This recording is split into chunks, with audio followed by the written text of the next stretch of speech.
Finally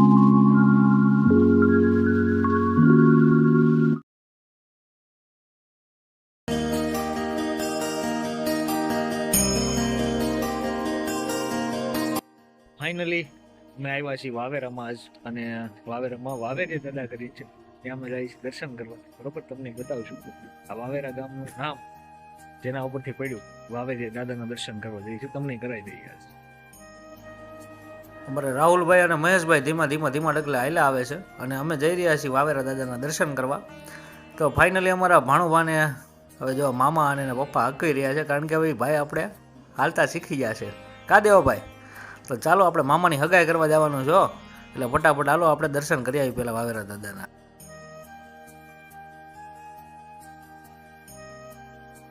આ છે વાવેરા ગામના વાવેરિયા દાદાનું મંદિર. ખરેખર આ ધજાના દર્શન કરો તો પણ એમ થઈ જાય કે નહીં, અમે દાદાના દર્શન કરી લીધા. અહીંયા તમે વાવેરા આવો છો તો ખરેખર આ મંદિરે આવવાનું ભૂલતા નહીં ભલા માણસ, કારણ કે વાવેરા દાદાના દર્શન કરવાથી માણસ ભક્તિમય રંગમાં રંગાઈ જાય છે. નાના બાળકોથી માંડીને વૃદ્ધ સુધી અહીંયા આવીને સૌ કોઈ પ્રાર્થના કરી છે કે હે દાદા, સર્વનું કલ્યાણ કરજો, મારા શરણે જે આવે એની સૌ મનોકામના પરિપૂર્ણ કરજો દાદા. બસ એટલી જ આથા સાથે સૌ ભક્તો અહીંયા આવી એટલી જ પ્રાર્થના કરે છે. તમે પણ જ્યારે વાવેરા ગામની અંદર આવો છો તો આ વાવેરિયા દાદાના દર્શન કરવાનું ભૂલતા નહીં.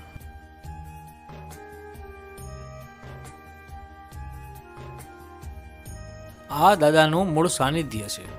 આ તમે જે જોઈ રહ્યા છો એ દાદાની મૂળ ખાંભી છે, કે મૂળ સ્થાનક પણ કહી શકો છો. અહીં વાવેરા દાદાના દર્શન કરવાથી ખરેખર તમે આનંદનો અનુભવ માણશો અને ભક્તિમય રંગની અંદર તમે રંગાઈ જશો. તો બોલો શ્રી વાવેરિયા દાદાની જય.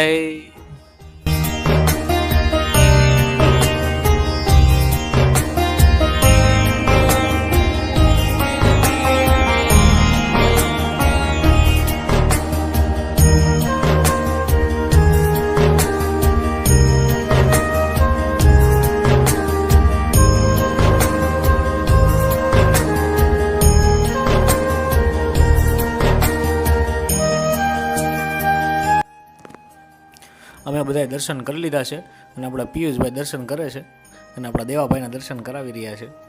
સરસ દર્શન કરી લીધા અને ભગવાનની પૂજા અર્ચના કરે છે. અને રાહુલભાઈ આપણા શ્રીફળ વધેરી રહ્યા હતા. શ્રીફળ વધેરીને હવે આપણે જવાનું હતું ઉપર વાવટો ચડાવવા. તો પહેલાં તો વાવટો ચડાવવા પહેલાં હનુમાનજી મહારાજની ધજા ચડાવવી પડે, તો એ ધજા મહેશભાઈ ચડાવી રહ્યા છે. બરાબર, ત્યારબાદ હવે આપણા પિયુષભાઈ વાવટો ચડાવશે. તો ધજા ચડી ગઈ છે હનુમાનજી મહારાજની, અને ત્યારબાદ વાવેરા દાદાનો વાવટો ચડાવવાનો છે.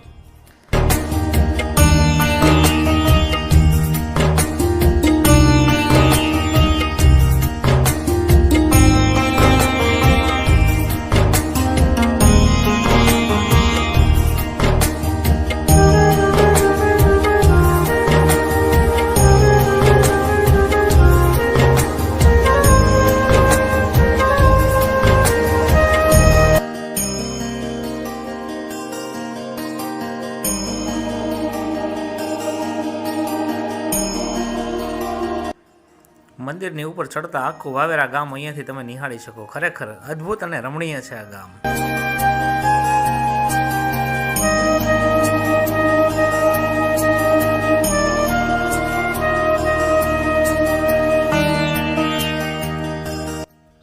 આપણે જે વાવેરી દાદાના દર્શન કર્યા, કહેવાય છે કે સંવંત 1881 ની અંદર જ્યારે દાદા ખાચરની જાન અહીંયાથી વાવેરા ગામમાંથી નીકળી છે, ત્યારે કહેવાય છે કે સ્વામિનારાયણ ભગવાન એ વાવેરિયા દાદાનું જે મંદિર છે એ દાદા મંદિરની ઉપર ચડી જોતા હતા કે હવે જાન કેટલે ભોગી છે, અને એ જાન ત્યાં પહોંચી ત્યારે ત્યાં રોકાણી હતી અને ત્યાં જમણવાર પણ કર્યું હતું ભગવાન શ્રી સ્વામિનારાયણ ભગવાને. આવો થોડો ઘણો ઇતિહાસ છે અને દાદાની ઘણી બધી વાતો પણ છે લોક પ્રચલિત, તો તમને જાણવા મળશે. વાવેરામાં આવો અને ખાસ કરી આ દાદાના દર્શન કરો.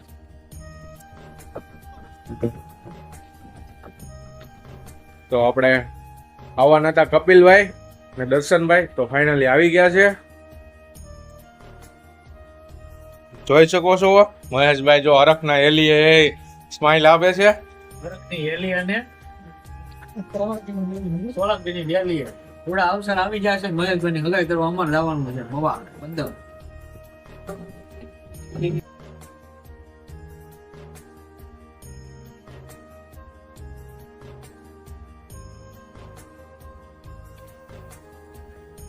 ફાઇનલી રેડી થઈ ગયા છીએ ને થોડીક વારમાં અમે પહોંચશું મહુવા.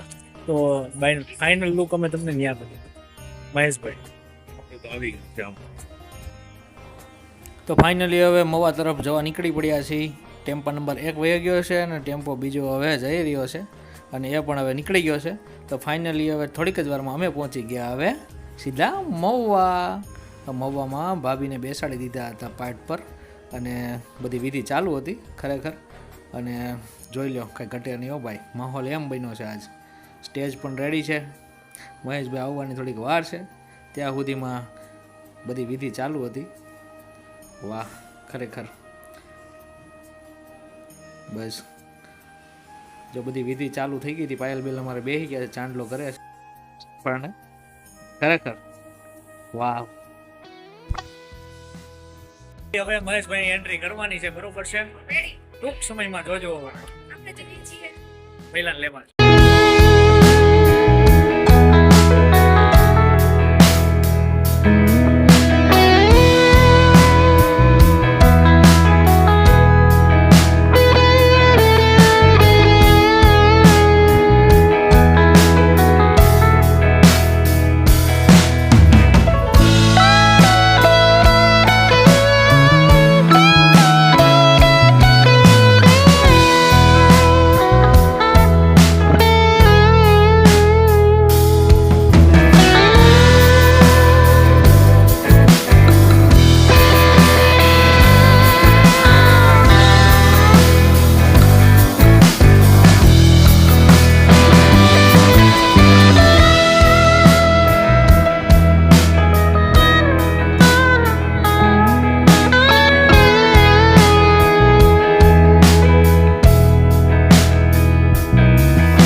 પાછળ થઈ રહ્યા છે કપલ શૂટિંગ અને ફોટોગ્રાફી થઈ રહી છે, બટ અમે થોડુંક ટ્રાય કરશું તમને ફોટોગ્રાફી દેખાડવાની, બરોબર છે?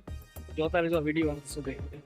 અને ખાસ કરીને અમે ગાર્ડનની અંદર વર્ષો પહેલા આવ્યા હતા કંઈક કામ હતું, પણ એ કામ થયું નતું, બટ અહીંયાના જે રહેવાસી હતા એના માટે સ્પેશિયલ આવ્યા હતા, બટ કાંઈ નહીં. બરાબર છે ને? પછી વાત આપણે આનો ફોટોશૂટ કેવી રીતે થાય છે જોવા.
ફાઇનલી મિત્રો આપણી બસ આવી ગઈ છે અને આપણે હવે જવાનું છે સુરત, અને આપણો વ્લોગ અહીંયા કરીએ છીએ સંપૂર્ણ રીતે પૂરો. જય શ્રી કૃષ્ણ, જય માતાજી. સબસ્ક્રાઇબ હજી ન કરી હોય તો સબસ્ક્રાઇબ કરી દેજો, અને આવા નવા વિડીયો જોવા માટે બેલ આઇકનને ક્લિક કરી નાખજો. જય શ્રી કૃષ્ણ, જય માતાજી. ફાઇનલી હવે અમે બેસી ગયા છીએ બસની અંદર ને જઈ રહ્યા છીએ સુરત, અને રાહુલભાઈ ને બધા ઉપર બેઠા છે, મહેશભાઈ ને ઘરે વળાવી દીધા છે. ફાઇનલી હવે અમારો વ્લોગ અહીંયા કરીએ છીએ સંપૂર્ણ રીતે પૂરો. લાઈક, શેર અને સબસ્ક્રાઇબ કરી દેજો.